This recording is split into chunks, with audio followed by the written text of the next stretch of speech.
kembali ke soal berikutnya.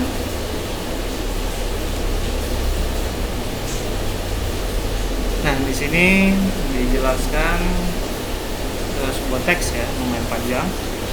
Oke, di dalam masyarakat terdapat perbedaan yang memiliki kekhasan dalam menjaga dan mempertahankan integrasi sosial.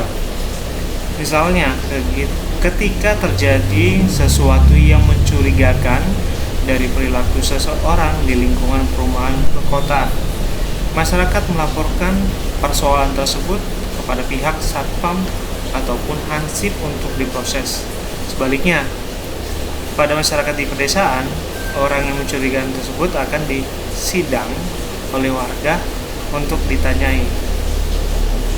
Oke, sampai sini paham ya? Bentuk integrasi sosial yang terjadi di perkotaan tersebut sebagai, oke, kita baca opsionalnya. Soliditas mekanik, B. Soliditas organik, C.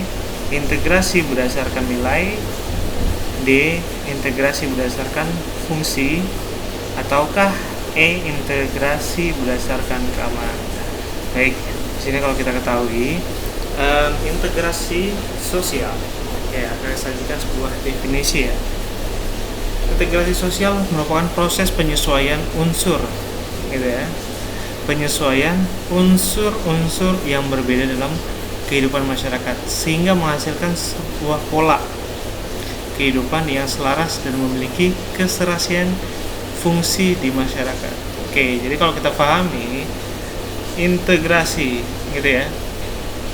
Integrasi sosial.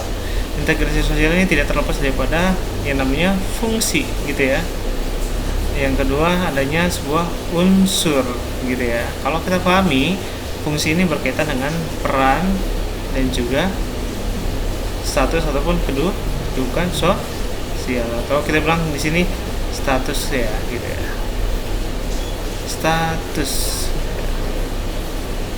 Oke, sorry. Status, gitu ya. Nah, kalau kita pahami unsur ini yang kemudian menjadi ciri daripada sebuah masyarakat, gitu ya. Masyarakat. Oke, ciri di sini yang kemudian nantinya menjadi elemen penting, gitu ya.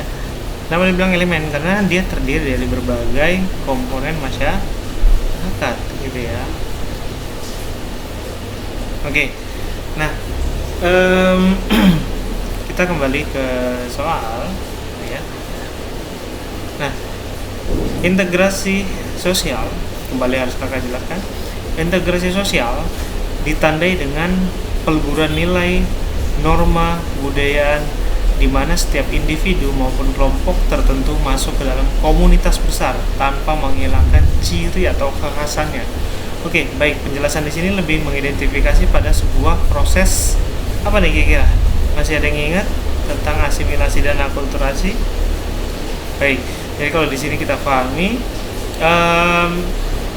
integrasi merupakan buah daripada proses sosial yang kalau kita ketahui dia adalah akulturasi. Apa rumusnya adik-adik? Kalau kita ingat, A ditambah B sama dengan AB. Berarti di sini apa? Masyarakatnya berdampingan, gitu ya. Nah, ketika kita dihadapkan dengan situasi demikian, maka harus kita pahami analoginya seperti ini. Ini anggap sebuah lingkaran masyarakat. Di dalamnya ada kelompok A sebagai kelompok dominan, kemudian ada kelompok yang lebih kecil lagi, yang B, bahkan ada yang lebih kecil lagi, ini kita bilang C, dan seterusnya.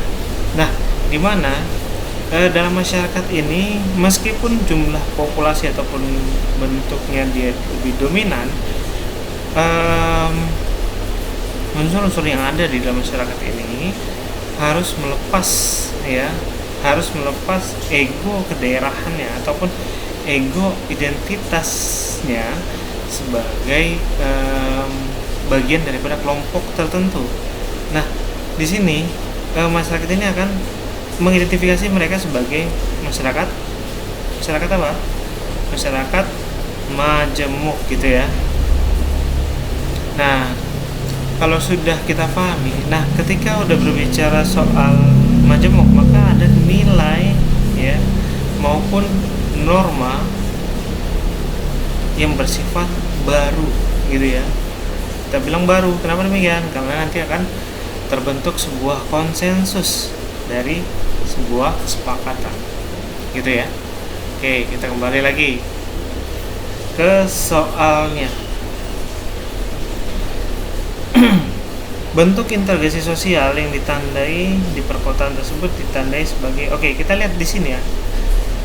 Teks yang disajikan ada perbedaan ketika kita berbicara tentang masyarakat desa dan juga masyarakat kota gitu ya.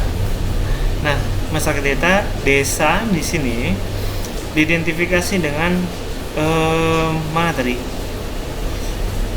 Orang yang mencurigakan tadi ya akan disidang untuk ditanyai. Berarti ada peran ataupun keikutsertaan masyarakat ya gitu ya. Kita ketahui masyarakat di desa ini cenderung memiliki hubungan yang erat gitu ya. Jadi prinsip gotong royong gitu ya, segala bentuk kerjasama itu lebih tercermin di masyarakat desa. Oke, kemudian kita lihat lagi di teks mengenai masyarakat perkotaan. Ketika terjadi suatu yang mencurigakan dari perilaku seseorang di lingkungan perumahan perkotaan, masyarakat melaporkan persoalan tersebut kepada pihak satpam ataupun hansip, gitu ya. Oke, jadi kalau kita pahami di sini, jelas kalau orang di desa ataupun masyarakat desa ini lebih mengidentifikasi mereka tentang asas kerja sama, gitu ya. Sementara kalau di masyarakat perkotaan lebih pada faktor individu, gitu ya. Oke, nah dari sini jelas perbedaan yang tampak. Kemudian kita bisa mengidentifikasi bentuk integrasi sosial yang terjadi di masyarakat perkotaan, gitu ya. Oke. Nah di sini soal yang ditanyakan adalah bagaimana kita bisa mengidentifikasi bentuk integrasi sosial yang terjadi, tentu di masyarakat perkotaan, gitu ya.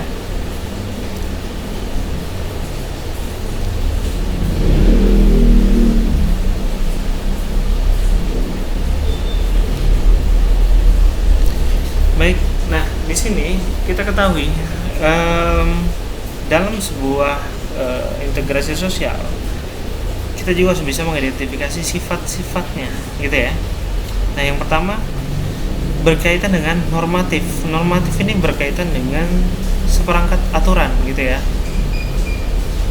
Nah kalau fungsional ini dari fungsinya, gitu ya, berdasarkan fungsinya. Ya. Kemudian kalau koersif ini dia bersifat memaksa, gitu ya. Nah, kira-kira untuk menjembatani pertanyaan di atas, lebih tepat mana dari kelima alternatif jawaban yang tersedia? Oke, kembali lagi ya. Jadi kalau kita pahami sifat integrasi sosial di sini ada 3, gitu ya. Normatif dia berkaitan dengan aturan, fungsional dia berkaitan dengan fungsi, koersif dia berkaitan dengan suatu hal yang memaksa. Oke, kakak di sini menyediakan jawabannya berkaitan dengan integrasi berdasarkan keamanan. Kenapa demikian? Oke, kalau kita pahami integrasi bersifat berdasarkan keamanan, di sini kita dasari daripada sifatnya yang memaksa, gitu ya. Kenapa demikian? Kalau kita ambil contoh lain, itu jelas berbeda, jadi sebuah hal yang salah. Kalau dia berdasarkan nilai, yang ditanyakan di sini kan adalah masyarakat perkotaan, gitu ya. Nah, berdasarkan perkotaan, dia cenderung mendorong perilaku individu, gitu ya. Bagaimana dari masyarakat perkotaan mendorong pihak keamanan untuk bisa mengatasinya. Sementara kalau di masyarakat pedesaan hal yang berbanding terbalik terjadi. Oke, kembali lagi. Nah, kalau dia berdasarkan kalau dia integrasi berdasarkan nilai, yang kita ketahui dia hanya melihat dari sudut pandang filosofinya gitu ya, filosofi ataupun sebuah pedoman gitu ya. Nah, jadi kalau kita lihat dia hanya sebagai sebuah pedoman ya, sebagai nilai, belum tentu bisa mengatasi sebuah permasalahan yang terjadi. Oke, kemudian kalau dia berdasarkan fungsinya, baik adik-adik, di sini kalau kita pahami kalau dia berdasarkan fungsinya, yang perlu kita ketahui adalah bagaimana perannya gitu ya.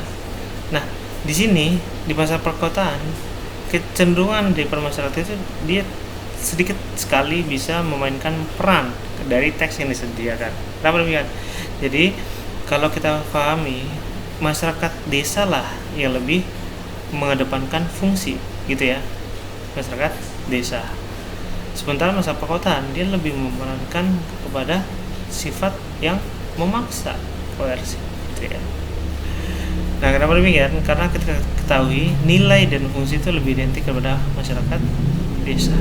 Nah, bukan berarti penjelasan kakak di sini masalah perkotaan dengan individualnya, dengan kecenderungan bahwasannya masyarakat ini terkotak-kotak dan lain sebagainya, tidak kita pahami sebagai suatu kesatuan yang umum gitu ya. Jadi ini hanya sebagai contoh daripada teks yang disajikan. Oke, di sini paham adik-adik? Nah, jadi jawabannya yang E. Baik, tapi sebelum kita sudahi, kita lihat dulu. Di sini ada dua penjelasan yang belum kakak jelaskan. Nah, solidaritas mekanik. Kalau solidaritas mekanik ini dia berkaitan dengan yang namanya apa kira-kira? Bagaimana kelompok sosial ya bisa memahami dirinya dari apa? Dari sebuah perannya di masyarakat. Apa yang membedakannya dengan organik? Gitu. Nah, organik kecenderungannya lebih kepada kemampuan, gitu ya. Nah, di mekanik dia memiliki kedudukan yang sama, ya, sama. Berarti kalau kita pahami dia homogen, gitu ya. Nah, sementara kalau solidaritas organik dia punya kedudukan apa? Kedudukan yang berbeda, gitu ya. Atau heterogen. Di sini maksud kakak di kedudukan maksudnya lebih mengidentifikasi kepada fungsi ya. Fungsi. Ya, adik-adik, kakak ralat ini berkaitan dengan fungsi.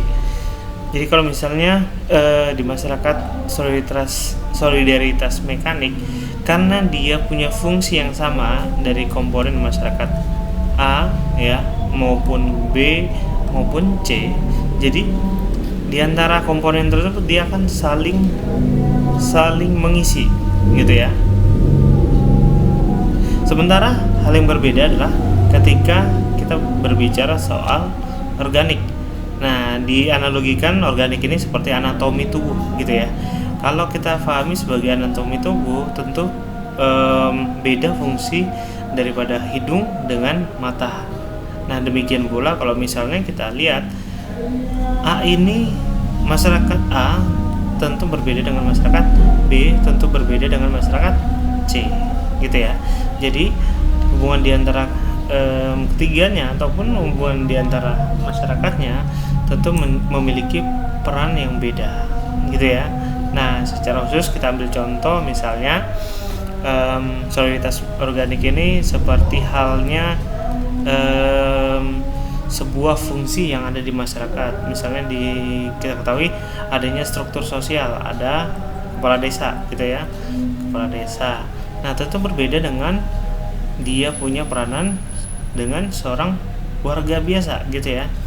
Kenapa menjadi berbeda? Tentu kalau kita pahami kepala desa ini tidak ada hubungannya seperti seorang ketua di dalam sebuah kelompok besar, dan dia memiliki tanggung jawab dan wewenang yang lebih. Itu ada ya. Oke. Untuk soal di sini kita cukupkan.